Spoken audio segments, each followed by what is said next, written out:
Isa pong mapagpalang araw ulit sa ating mga kapatid. At eto na naman po tayo sa ating papakita sa inyong ito. Ayan, ito po ay Rusi Royal. Yan po ang ikinabit ng mekaniko. Doon na naman po sa sinabi ko po nung nakaraan, hindi ko na naman papangalanan sila pero meron pong mekaniko na napikon sa ating pagbablog kasi sinisiraan ko daw yung mga kapwa ko mekaniko at yung mga shop na iba.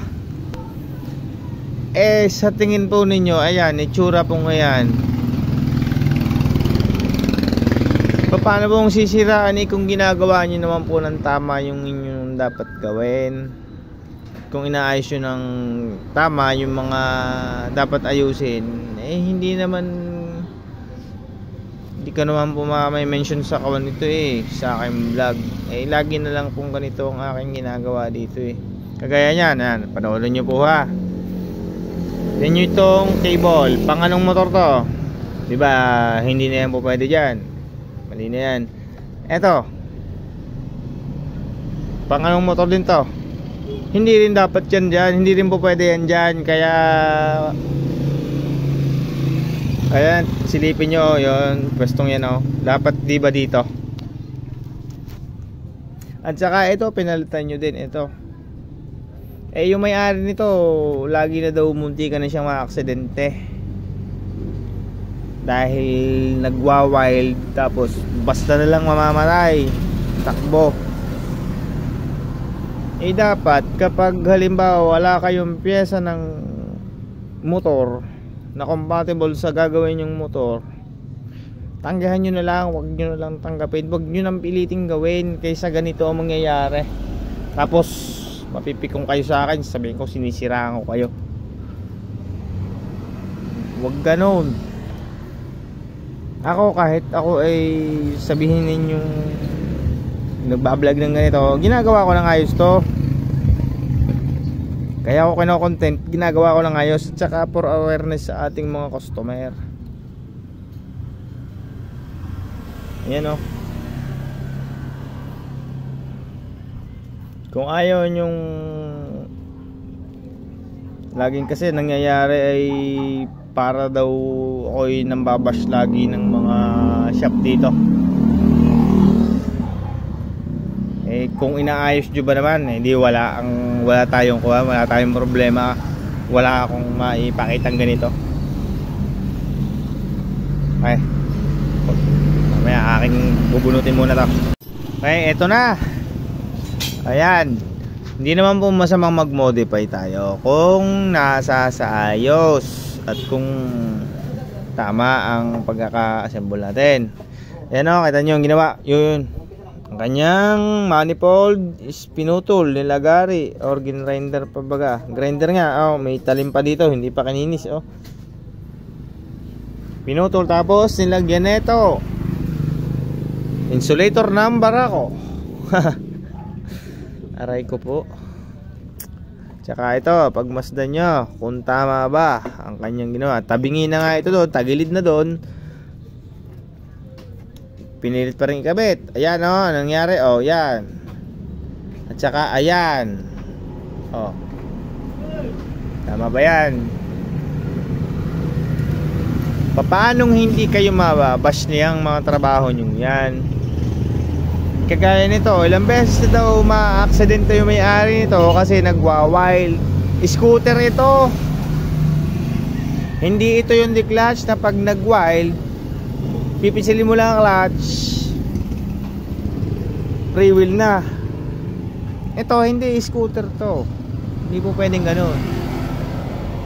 Yan ang patunay na ilang beses nang gumiba ito Yan, tingnan nyo.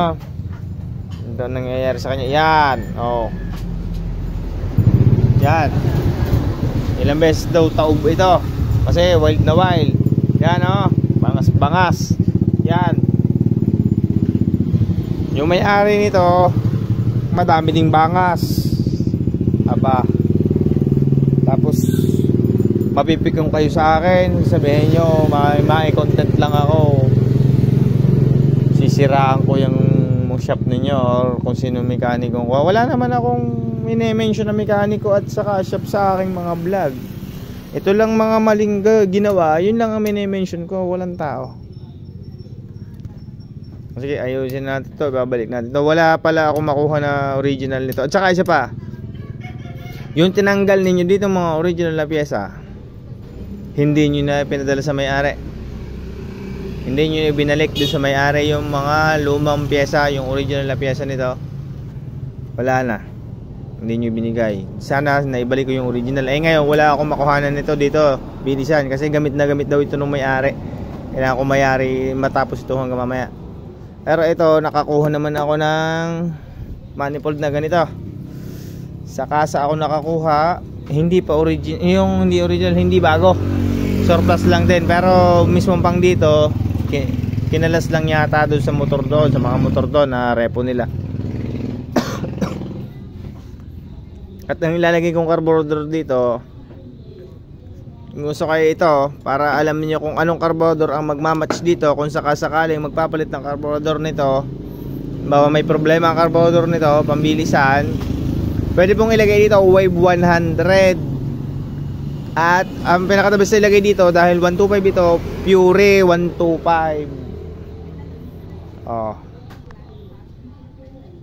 Ano, napipikong ka pa? Oh. Ito na yung kailangan nating manifold insulator nya. Yung manifold nya, yan, ito ang kinating nyo dito. Ayan yan. Yan, butit may nakuha ko nito sa kasa. Kinahoy pa yata ito. At ito, ikakabit kong carburetor. Hindi yan ganyan, GY6 yan. Lalapat yan dito. At saka hindi, pati yung goma nun, nung air filter na yon, airbox, wala na din. Ganito ha, dahil ang Wave 100 ay may patayan ng gas. Pwede yon kung talagang wala kayong makuha na kuhan. Ito pang Pure ito. Dahil 125 tong motor na to, itong gagamitin ko dito. Wala siyang patayan ng gas. Dito yung hose nya, kasi ang pwesto nyan dito. Ayan nyo ha, ayan, ganyan ang pwesto nyan. Yan. Diba hindi lalapat.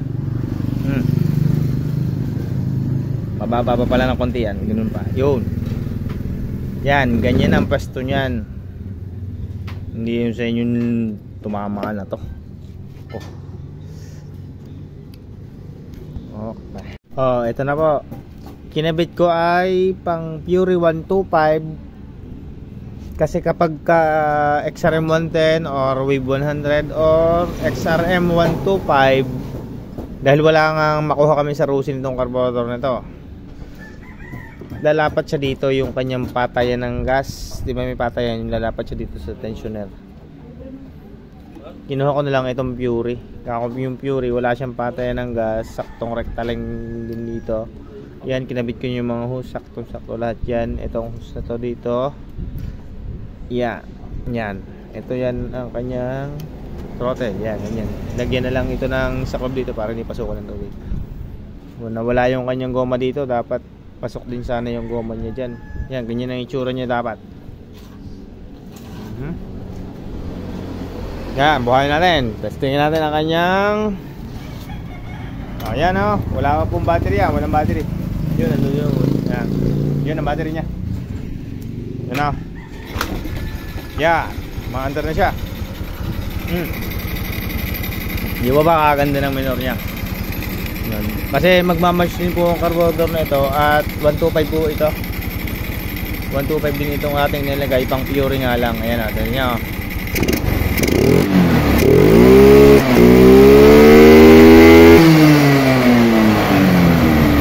Di ba walang palya. Match na match yan dyan. Hindi po ganito ha, ilalagay dyan, hindi kakasya, sasabit yan dito. Ganun lang din ang mangyayari kapag yan nilagay nyo dyan. Yan, ganyan po ang mangyayari dyan Tamaan yun. Buti at hindi ito nagliab eh. Kasi diretsyon tagas ng gasolina. Kaya pala ganyan ang itsura niya. Yan, kita nyo, pulang-pula. Ito lang hindi na natin malilinis kasi gagamitin na daw ng may-ari ito. Kaya madali yung may-ari. Diretsyon na daw. Ay gusto sana natin linisin. Kaso hindi na aabot. Kailangan na ito ng may-ari. Okay. Ating buuin na.